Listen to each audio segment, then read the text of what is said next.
Welcome back to Wickedly Judged, the podcast where we take a deep dive into the cracks and corruptions of the justice system, exposing the flaws and discussing real solutions. I'm Rebecca, your host, and today we are going to explore an issue that affects millions of people but remains widely misunderstood: prison reform. The American prison system is one of the largest in the world, but is it effective? Is it built for justice or for profit? And what happens to the people who are caught up in it, both the guilty and the innocent? In this episode, we'll break down the evolution of prisons, how incarceration became the go-to method for punishment, and what history can teach us. Private versus state-owned prisons, how corporations profit from keeping people locked up, and the consequences of a prison-for-profit model. Punishment versus rehabilitation. Is the current system designed to make people better or worse? The devastating reality of wrongful convictions. How innocent people endure the horrors of prison and the challenges they face after release. And finally, how excessive sentencing is fueling mass incarceration. Why so many people are serving unreasonably long sentences for nonviolent offenses. Along the way, I'll share real-world examples and statistics to help illustrate these complex issues. No guests today, no interviews, just you and me, breaking down the truth about our justice system.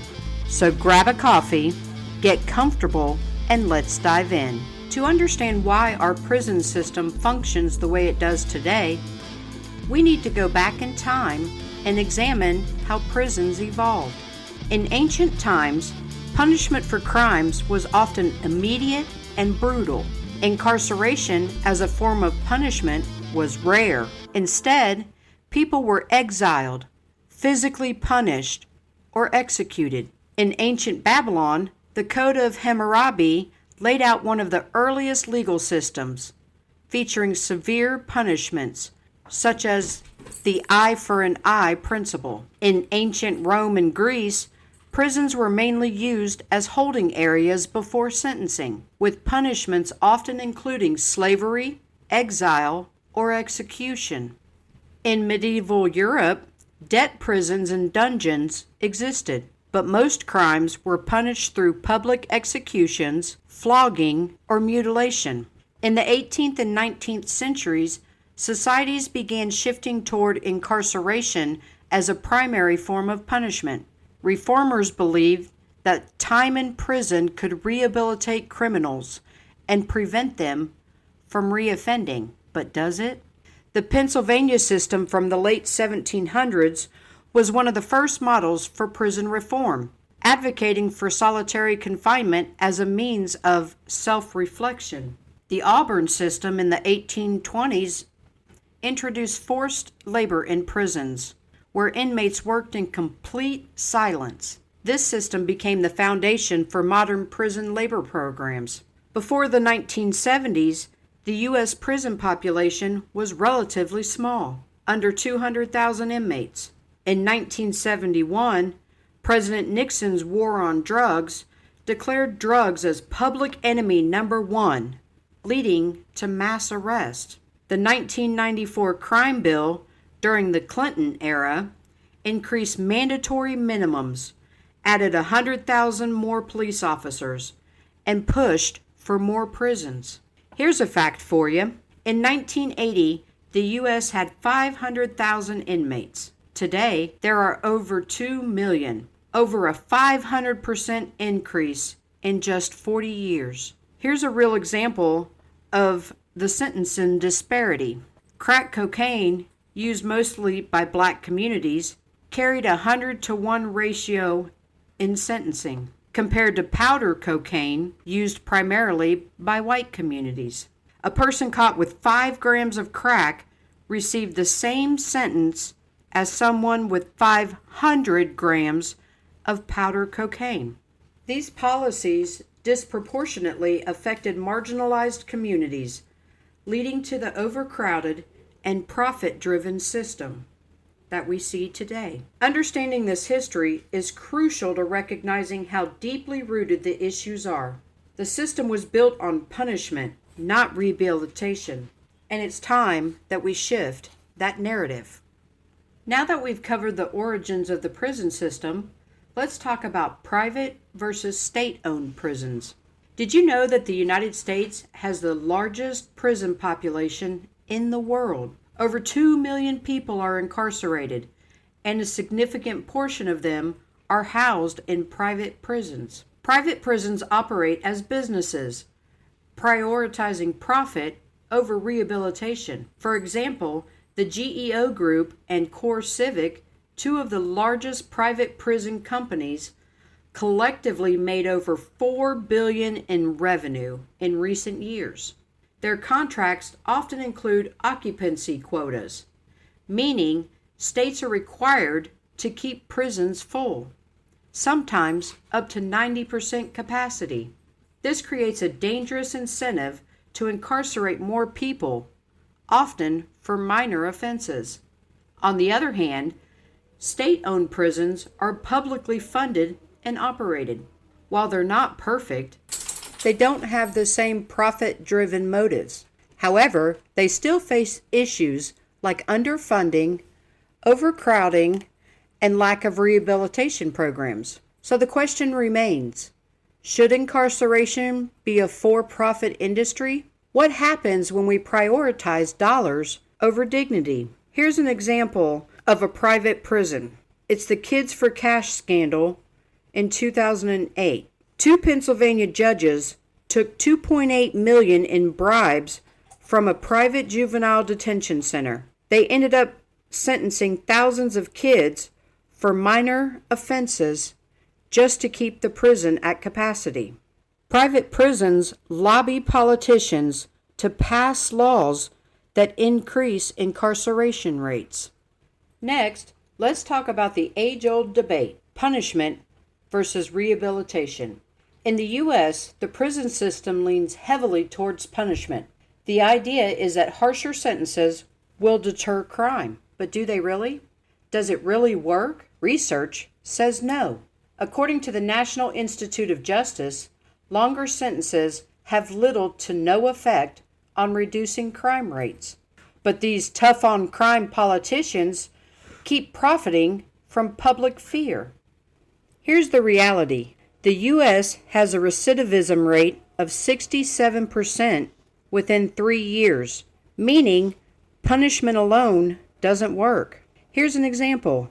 Khalif Browder's tragedy. He was arrested at 16 for allegedly stealing a backpack. He spent 3 years in Rikers Island, mostly in solitary confinement. He was never convicted and was eventually released in 2013. But the trauma from his time of incarceration led to his suicide in 2015. So do other countries that take on the rehabilitation approach do it better? Countries like Norway focus more on rehabilitation. They focus on therapy, education, and job training. Their recidivism rate is under 20%.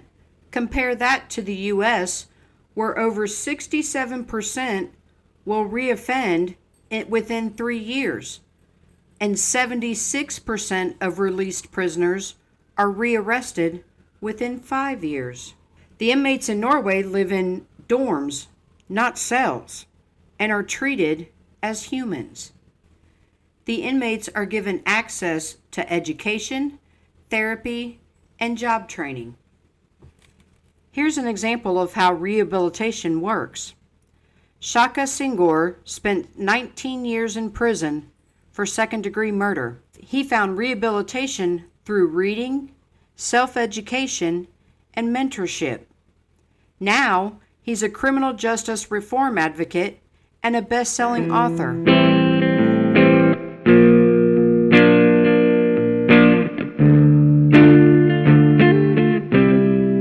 Could a Norwegian-style model work in the U.S.? When we focus on rehabilitation, we give people the tools to re-enter society as productive members. Punishment, on the other hand, often leads to a cycle of incarceration. So why hasn't the U.S. adopted a rehabilitation first approach? Some argue it's political. Tough on crime policies win elections, but they don't solve the root problems. What do you think? Should we prioritize rehabilitation over punishment? Let us know. The impact of the incarcerated on their families and communities is huge. 1 in 28 kids in the U.S. has a parent in prison. The financial burden on families is massive. Prison phone calls alone can cost hundreds of dollars a month. Here's an example. Alice Johnson was sentenced to life in prison for a nonviolent drug offense. She was separated from her children for 21 years before she was finally granted clemency. The re-entry struggles are just as big. 75% of released prisoners remain unemployed a year after release. Background checks and parole restrictions make housing nearly impossible. So how do we create better re-entry programs? Now let's talk about the harsh reality of prison life, especially for those who are wrongfully convicted. Imagine serving time for a crime you didn't commit. Not only are you stripped of your freedom, but you're also subjected to the same harsh conditions as everyone else. Overcrowded cells, violence, inadequate health care, and limited access to legal resources are just a tip of the iceberg. Take the case of State of Ohio versus Johnny Watkins. In this case, another person confessed to the crime, but the prosecutor concealed evidence, and the public defender was fighting to keep their law license. Cases like this highlight systemic failures that leave innocent people trapped in a system designed to punish, not protect. For the wrongfully convicted, every day in prison is a nightmare. They're not just fighting for their freedom, they're fighting to survive. And when they're finally exonerated, they often leave prison with no resources, no job prospects, and severe psychological trauma. This is why advocacy and reform are so critical. We can't allow innocent people to suffer in silence. Overcrowding is another major issue in the U.S. prison system. Many prisons operate at over 100% capacity, leading to inhumane conditions. In some facilities, inmates sleep on floors or share tiny cells meant for one person. California's prison system reached 200% capacity by the year 2010, leading to a Supreme Court ruling ordering the state to reduce its prison population. Overcrowding means less access to medical care, mental health treatment, and rehabilitation programs. The impact of overcrowding goes beyond just discomfort. It increases the risk of violence, spreads disease, and makes it nearly impossible to get the resources that you need. One possible solution is sentencing reform. By reducing mandatory minimums and offering alternatives to incarceration, we can alleviate overcrowding and create a more just system. If you believe in sentencing reform, consider signing petitions, contacting your representatives, or supporting organizations that fight for change. Every voice counts. So what's been done so far to reform the system? The First Step Act of 2018 reduced some mandatory minimums. Ban the box movement pushes for removing criminal history questions on job applications. Sentencing reforms being introduced in several states. We've uncovered how prisons evolved, the dangers of private prisons, the punishment versus rehabilitation debate, the nightmare of wrongful convictions and incarceration, and the problem of excessive sentencing leading to overcrowding. The question now is, what can we do? First, we need to end private prisons. We need to reform sentencing for nonviolent crimes. We need to increase access to education and job training while incarcerated. And we need to stop felony disenfranchisement. Let ex-felons vote. So what can we do to help? Educate yourself and others. Share this episode with friends, family, and on social media to spread awareness. Support sentencing reform. Contact your legislators and advocate for policies that reduce excessive sentences and focus on rehabilitation. Get involved with organizations fighting wrongful convictions and criminal justice reform. Vote in your local elections. Sheriffs, prosecutors, and judges hold huge power in sentencing. Your vote can change policies. Thank you for joining us on this dive into prison reform. We've covered a lot today. The history of prisons, private versus state-owned facilities, punishment versus rehabilitation, the harshness of prison for the wrongfully convicted, and the impact of long sentences and overcrowding. These are not easy topics, but they're conversations we need to have if we're going to create a more just system. If you have any information about the cases we've discussed, or if you have a topic or case you'd like us to cover, please reach out to us. You can email us wickedlyjudged@gmail.com or call us 513-393-7452. Don't forget to follow us on social media and share this episode with your friends. Together, we can shine a light on injustice and push for change. Thank you for listening to Wickedly Judged. Until next time, stay informed, stay passionate, and stay fighting for justice, because no one deserves to be wickedly judged. I just want to take this time to give a huge shout out to JP Verse with Versifier Records for crafting the incredible intro and outro music for Wickedly Judged. Your talent and dedication set the perfect tone for this podcast, and I couldn't be more grateful.